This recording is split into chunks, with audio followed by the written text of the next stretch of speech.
Good evening, ladies and gentlemen. I'm Drux Malan. Welcome to Drux Malan Unboxing. Please hit the subscribe button on this YouTube channel if you would like to. Helps me to keep doing what I'm doing. I'm the South African correspondent for Ring Magazine. I also write a blog www.couchpotatofightguru.blogspot.com. Now, all that's left for my favorite thing in boxing, the World Boxing Super Series, to do on Saturday night is to get us the finalists for the cruiserweight final. We've got the finalists for the bantamweights, Naoya Inoue versus Nonito Donaire. That's been plagued by a lot of injuries. Then we've got the finalists for the junior welterweights or super lightweight, if you prefer, between Regis Prograis and Josh Taylor. And on the double header was taking place in Riga, Latvia, of all places. After that, we'll have the two finalists for the cruiserweight final. Now, the local hero there, Latvia's own Mairi Briedis, is fighting for the WBO cruiserweight title that belongs to the Polish fighter Krzysztof Glowacki. And I think that will be a good fight with a nice blend of styles. Now, if we look at Briedis, he started this installment of the World Boxing Super Series as the favorite. And we can argue whether he is still the favorite, because in his last fight in the quarterfinals, he didn't have a good night. He struggled almightily with a sort of unknown German called Noel Gevor. Eventually won on points. There were many who thought that he didn't deserve a decision. I saw the fight. Honestly, it was a close fight. It's hard for me to say. And it wasn't a good fight to watch. Gevor was the kind of guy that likes to move around on his feet and fight in spurts. And Mairi Briedis is your classical stand-up boxer with a good jab. He likes it more on the outside than on the inside. If he is pushed, he can fight fire with fire, like we saw in his only loss against Alexander Usyk. But he's primarily a boxer. He's got respectable power, but he's not a one-and-done kind of puncher.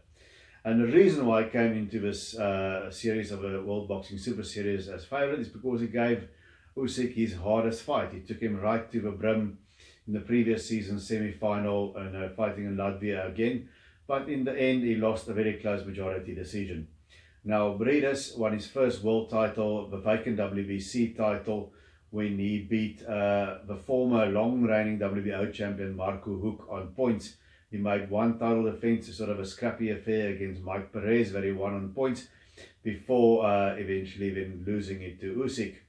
Now, his opponent, Krzysztof Glowacki, he had his breakthrough a bit earlier than Briedis did when he travelled to the States, caused a massive upset, beating the then WBO cruiserweight champion, the same Marco Huck. So they have that opponent in common. Now, he had to get up from the canvas and knock Huck out in the 11th round in an absolute barn burner. It was a fight of a year candidate. But also, like Briedis, made one successful defense of his WBO title against Steve Cunningham. And then he eventually lost that to Alexander Usyk. So they have Usyk in common. I think Briedis took Usyk very much more to the brim than Glowacki could do, as well outboxed over 12 rounds. Now they're fighting each other.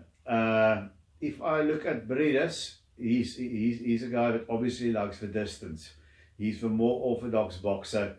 So for him, he'll have to keep the fight on the outside behind the jab. And Glowacki is a guy that will take a few to land a few. So you can reach Glowacki with a jab.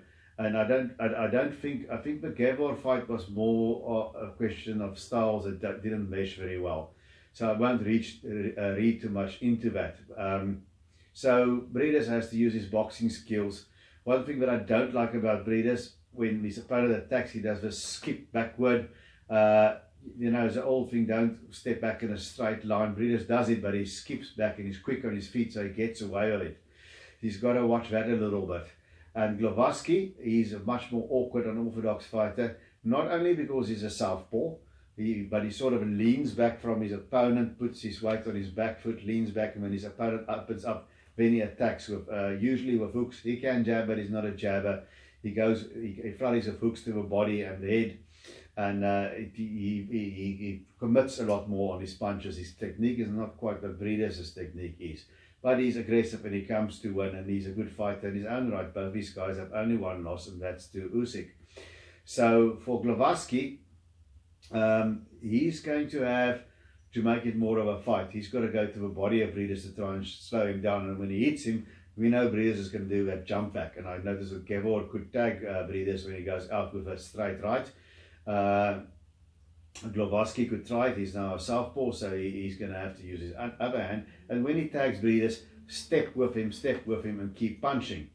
I'm not sure Glowacki's feet is fast enough to do that. Another good idea might be just to step around the side, cut the ring off on Briedis if he can, and keep him on the ropes in the corner. That will take that backward back door that Briedis uses to dash away closed. So it's a question of two different styles. Who can impose their will on the other more? But there's not a significant height and reach advantage on either side. We've got the same reach. I think Briedis is an inch taller. So it'll boil down to who can force his style in the fight. There are those that will say if Gabor fight shows that Briedis isn't the same. I think it was styles. But Briedis is a more fluid, quicker fighter, and he's got the better technique. Glowacki, he can lunge in, he can leave himself open. So I think it's going to be a good fight. If I have to pick a winner, this is a 50-50 fight, then I'm going to go towards Briedis, because I think he's going to have just a little bit more success to get more of a close rounds than Glowacki will, and the crowd will go mad because he's in his hometown. So I think Mari Briedis wins a close decision over Krzysztof Glowacki, takes the WBO world title, as well as the WBC belt, because according to BoxRec.com, the vacant WBC world title will also be on the line in this bout. The other one on the card is between the Cuban puncher Juniel Dorticos. He's another guy who comes a veteran from the previous installment of the World Boxing Super Series Cruiserweights. He's a fighter that I like. He's always exciting to watch. He can punch. He's got that Cuban sound fundamentals, and he's got snappy combinations to the head and body. And he's going to be taking on the only American in the World Boxing Super Series, actually the only American cruiserweight in the top 10, and that is a product from the Mayweather gym, Andrew Tabiti. He's 17-0. He's the guy that's the younger guy, the fresher guy, and he's got the most question marks hanging over him. Now, Dorticos, he's got the height and the reach advantage, but I think his mentality, his identity as a fighter is he likes a good wall, he likes a good tear up. So he likes to slug it out when he might be better served and have an easier time boxing. We saw it in his breakout fight against Yuri Kalenga. Absolute war. He ended up stopping Kalenga on the 10th round. And we also saw it in his only loss when he lost to Murat Gassiev, another hard punching cruiserweight that was in the final against Usyk, who's now also moved up to heavyweight. An absolute war against Gassiev, but this time it didn't go his way. He was stopped in the last round. So Gassiev is a big puncher. I think Dorticos can take a good shot, but eventually if you take too many, you're going to go down, and that's what happened against Gassiev. Now, Andrew Tabiti, I'm not the biggest Tabiti fan. I don't really like his style because he's very defensive minded. He takes everything that his opponent does and takes that away from his opponent and makes him miss. And then he'll jab and he'll pot shot his way to a points victory. Now, there's nothing wrong with being defensively minded. It'll give you a longer career. He fights out of that Philly shell, typical of course, Floyd Mayweather, the left hand carried low and the right hand up like that with his shoulder. And he does that up jab. He's got very fast hands, and he's got nice snap on the jab. I wish he would open up more. You know, if he throws his shots, he looks good, but he doesn't do much of it. His last fight in the quarterfinal in Russia against Ruslan Pfeiffer, he gave away the early rounds. It wasn't really a great fight to watch. So against Dorticos, he's going to have to lift his game, and he's going to have to do a bit more offensively. He's also a slow starter, but so for Dorticos, I think he should take advantage of that Tabiti slow start and come out storming early, try and hit him with a shot, and see what happens, because we don't really know if Andrew Tabiti can take a really big punch, and we don't know what he will do if he's down in the trenches and he has to scramble to turn the fight around. We don't know. So if he doesn't knock out Tabiti, then he needs to settle down and he needs to use his reach and box. And if I was him, I would do that by throwing a lot of jabs.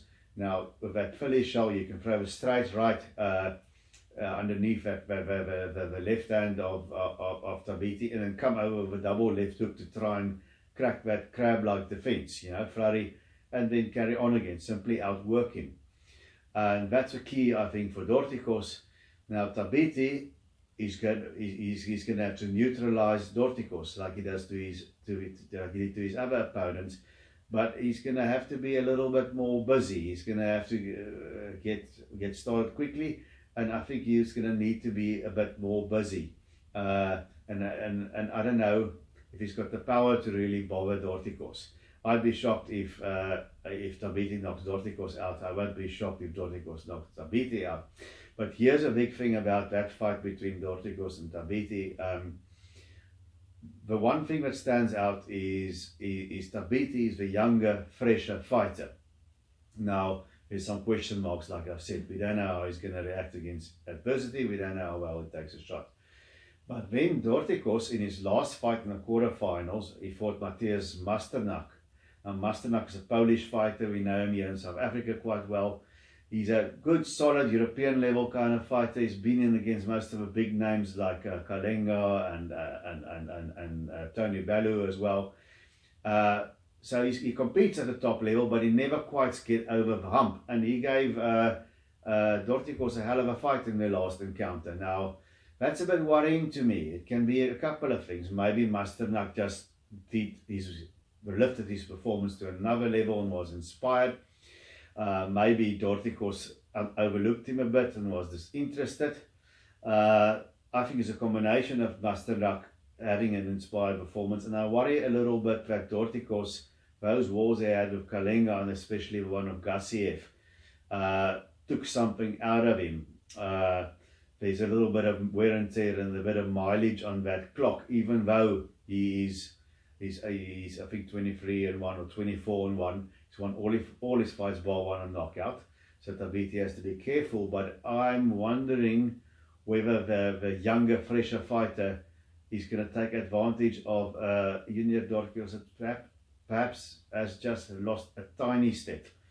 So I think Dorticos is a more exciting fighter. I'll be rooting for him. But now if I have to pick, I'm going to assume that Tabiti can survive a few rocky moments, and I'm going to go with him to frustrate Dorticos a little bit and do just a little bit more in the second half of a fight with us, that pot shotting to squeeze out maybe a close, unpopular decision. And then we're going to be sitting with Briedis and Tabiti in the final. Now that's my take on it. It's two very interesting fights, so very well and evenly matched. Sticking with the cruiserweights, if we move on beyond the World Boxing Super Series, in Russia also on Sunday there will be another two cruiserweight bouts, and one is of special interest to us here in Africa. That will be, we call him our adopted son, Ilunga Junior Makabu. He will be taking on Dmitry Kudrashov. Now both these guys can really hit, and both these guys can get knocked out. Both of them are vulnerable. Kudrashov only has a power game. He was chillingly knocked out by Dorticos in the last World Boxing Super Series. So he's a 6 or next kind of guy, knocks you out or he gets knocked out. Now Makabu can win off points, but he seldom does. I think he's got sharper hands, better hand speed. He likes to sit there and watch for his counter-punching opportunities. The only problem is you can get, like happened to him in the Bellew fight in his lone title shot, but the other guy gets to him first. So that's a really interesting fight. Two power guys with shaky chins. What will be the outcome? I think Makabu has got the slightly quicker hands. I'm going to gamble here another 50 fights, say Makabu knocks out Kudrashov somewhere around 4 rounds. And then we have Alexei Egorov also on that card, who recently beat our own Tommy Oosthuizen, and he's up against Mike Perez. Now Mike Perez is a guy of obvious talent. I like him a lot more as a cruiserweight than as a heavyweight. I think he doesn't have to deal with those big punches, and but he's in and out. It's very frustrating guy to fight over. Sometimes he looks great against that fateful fight against Mahomed Abdusalamov, and sometimes he really stinks out the house and he doesn't perform like his fight with Briedis. That was more of a style clash, and then sometimes against Povetkin he just gets blown out there. But now he's a cruiserweight. Now you don't know which Mike Perez is going to turn up. If a brilliant version of Mike Perez turns up, he appoints Egorov because he's a bit of a plodder. But Egorov is strong, sturdy, stout guy, and he moves his hand. He's busy. He simply outworked Tommy Oosthuizen. So Perez is just too inconsistent for me to take a chance on him. So I'm going to say that Egorov just sort of outworks him over distance, wins the decision. And so that's what I think about the cruiserweight scene going down in this weekend. Enjoy the World Boxing Super Series. We'll have the cruiserweight finalists as well after this weekend. And until I see you guys again, remember to keep those gloves up.